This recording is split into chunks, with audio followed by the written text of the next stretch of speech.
कलाम मुकद्दस खोलेंगे। मुकद्दस मरकस की अंजील उसका 12वां बाब, मुकद्दस मरकस की अंजील उसका 12वां बाब और उसकी 34वीं आयत। मुकद्दस मरकस 12:34। निकाल ले तो कहे आमीन। आमीन। आए मिलकर हम कलाम मुकद्दस की आयत की तिलावत करेंगे। 1 2 3। जब यीशु ने देखा कि उसने दनाई से जवाब दिया तो उससे कहा, तू खुदा की बादशाही से दूर नहीं। और फिर किसी ने उससे सवाल करने की जुर्रत ना की। कलाम मुकद्दस के पढ़े, सुने, समझे और कबूल किए जाने पर खुदावंद की बरकत हो। आमीन। किस किस को अच्छा लगा हाथ नहीं दिखाना, मेरी तरफ देखिएगा। खुदावंद के कलाम को अगर रूह कुद्दस की मदद के बगैर समझना मुमकिन होता तो यीशु मसीह को मसलूब होने की ज़रूरत नहीं थी। उसकी बातों को रूह की रहनुमाई में समझना बहुत ज़रूरी है। मुझसे और आपसे एक सवाल है। यीशु मसीह मुझसे और आपसे ये पूछ रहे हैं, तू बादशाही से कितना दूर है? हाँ जी, कितना दूर है? अपने आप से हम पूछे कि मैं बादशाही से कितना दूर हो और कितना करीब हो। साथ वाले से अच्छे माहौल में, खुशगवार माहौल में पूछे, जी आपका क्या ख्याल है? Praise the Lord. आमीन। तशरीफ रखें। खुदा से मोहब्बत, छोटी सी इसकी डेफिनेशन में चलेंगे का मतलब है खुदा के साथ रिश्ता। खुदा से मोहब्बत का सबूत खुदावंद के साथ रिश्ता है। जो रिश्ते के बगैर खुदा से मोहब्बत का दावा है वो मजहबी बना देगा। जैसे इस आयत में हम देख रहे हैं कि यीशु ने उससे, किससे कहा? एक शरा के आलम से, एक फकीह से। और अगर हम रूह कुद्दस की रहनुमाई में उसकी डेप्थ में नहीं जा पाएंगे तो याद रखिएगा, अबे लगेगा कि ये शख्स ठीक है, क्योंकि खुदावंद ने क्या फरमाया कि उसने कैसे जवाब दिया? दनाई से। लेकिन वो कहां पे है? जो अपने अंदर ये सोचता है, जो ये सोच रखता है, जो ये यकीन रखता है कि मैं खुदा से मोहब्बत रखता हूं, जो खुदा से मोहब्बत रखता है उसका खुदा के साथ रिश्ता होता है। उसका रूह खुदा का उसके अंदर होता है। वो खुदा के रूह की मदद से खुदा के मजाज को समझना शुरू हो जाता है। वो खुदा की फितरत को समझना शुरू हो जाता है। वो खुदा की सफात को समझना ही शुरू नहीं होता, उसके अंदर धीरे धीरे खुदा का मजाज, खुदा की शख्सियत नजर आना शुरू हो जाती है।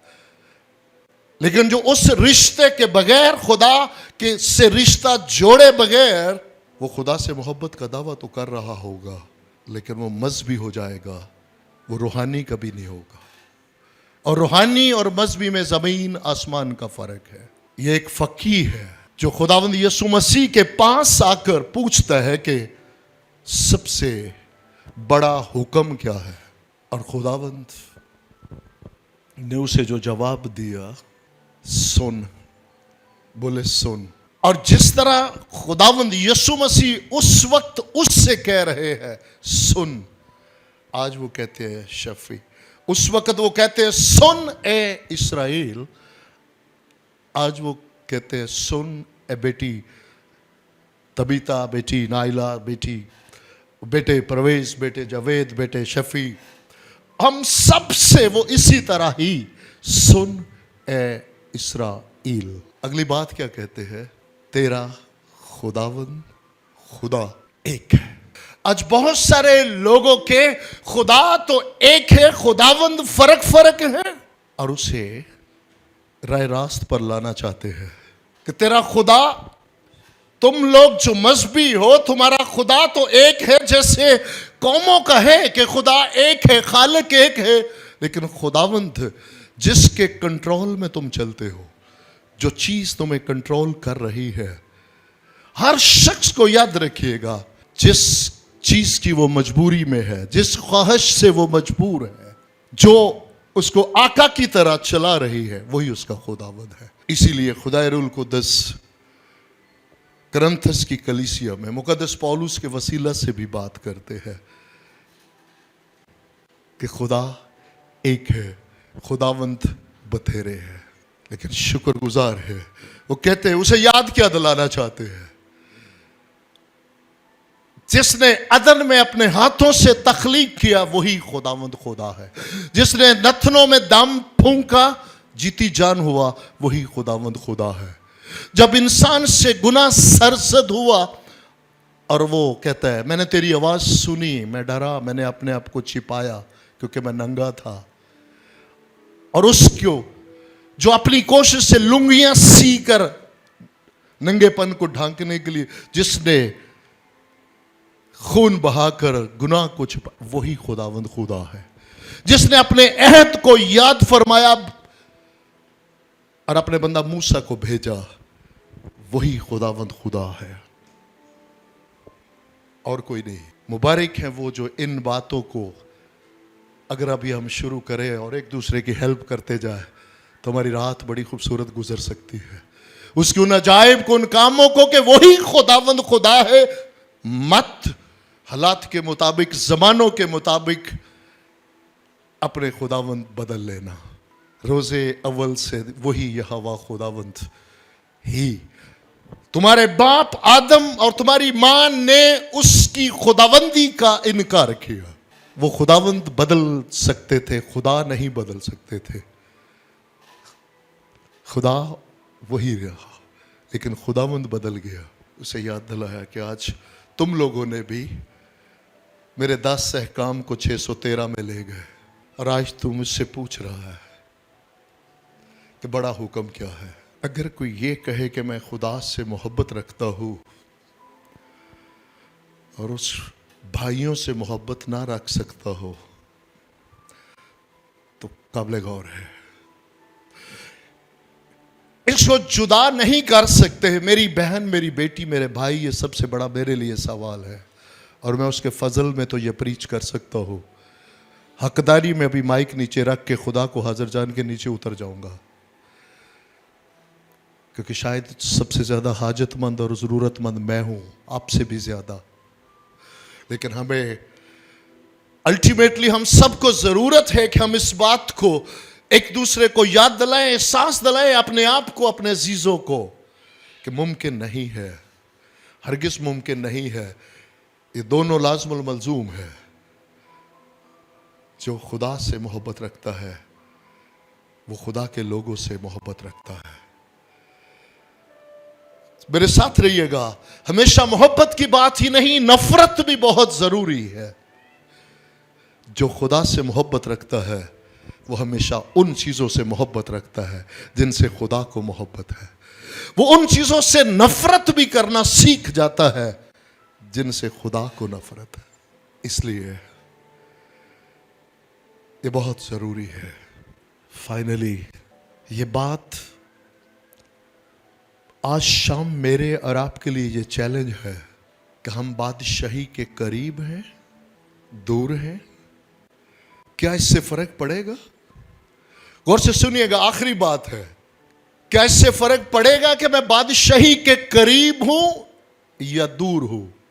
तो जवाब है हरगिज नहीं, कोई फर्क नहीं पड़ेगा। मैं बादशाही से 100 मील दूर हूं या मैं बादशाही से 1 गज दूर हूं, 1 इंच दूर हूं, कोई फर्क नहीं पड़ेगा। इससे जरूर फर्क पड़ेगा कि मैं खुदा की बादशाही में हूं या नहीं हूं। आज मुझसे और आपसे आज शाम यह सवाल नहीं है कि मैं बादशाही से दूर हूं या मैं बादशाही के नजदीक हूं। आज शाम खुदाए कुद्दस मुझसे और आपसे ये पूछते हैं कि तू खुदा की बादशाही में है या नहीं। अगर बाहर 1 इंच भी बाहर हूं तो मेरा कोई ठिकाना नहीं है, महफूज वही है जो बादशाही में है। यीशु मसीह की बातें, बाइबल इंटरप्रिटेशन बाइबल। हम क्यों ये बात आज शाम ये क्यों बात कर रहे हैं कि बादशाही के नजदीक या बादशाही मेरे नजदीक, इससे नहीं बच पाएंगे। इसी की तो मनादी मेरे और आपके यीशु ने आके शुरू की कि बादशाही नजदीक है, क्योंकि जमानों के आखिर में आसमान की बादशाही बेटे में से होकर बाप ने जाहिर कर दी। वो जो आसमान की बादशाही इंसान से बहुत दूर थी और कभी उसके बस में न था कि वो कभी आसमान की बादशाही को देख भी सकता, उसने रहम किया और बादशाही नजदीक कर दी ताकि तू उसमें दाखिल हो जाए। लेकिन दुख इस बात का है कि वो यीशु के पास आकर भी, यीशु से मुलाकात हमेशा याद रखे, हम याद दिलाते रहेंगे। ये नहीं हो सकता कि कोई यीशु के पास आए, उसका टाकरा यीशु के साथ हो और वो वैसा चला जाए।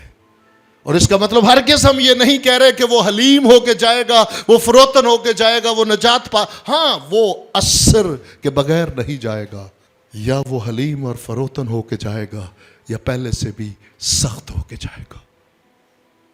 यीशु मसीह से मुलाकात बगैर असर अंदाज हुए नहीं हो सकती।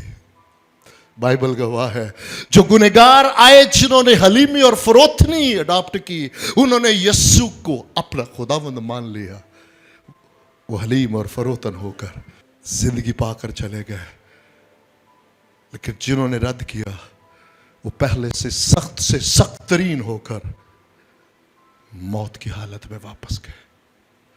मुबारक है वो खुदावंत का करेक्शन का अंदाज, रियलाइज करने का अंदाज भी मेरे और आप जैसा नहीं है, इंसानों जैसा।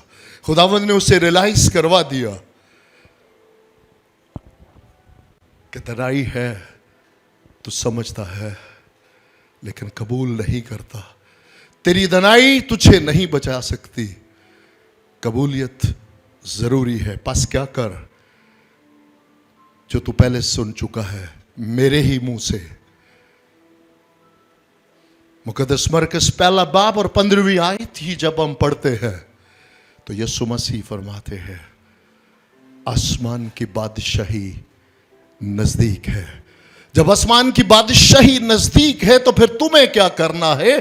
करने वाले ने अपने वक्त पर रहम किया है और उसने दूर जो इंसान की पहुंच से बहुत दूर थी उसे इंसान के करीब कर दिया है। अब इंसान के जिम्मे उसने काम लगाया। उसने कहा खुदा की बादशाही नजदीक है, तेरे पास है, तेरे सामने है, तू क्या कर? तौबा कर। और सिर्फ तौबा नहीं कर, आज हम ये भी अनजाने में जिंदगियों को तौबा करें, तौबा कर। यस, तौबा बहुत जरूरी है, लेकिन सारी जिंदगी तौबा ही कराते रहेंगे, कोई नहीं बच पाएगा। सिर्फ तौबा नहीं करनी, खुशखबरी पर ईमान भी लाना है।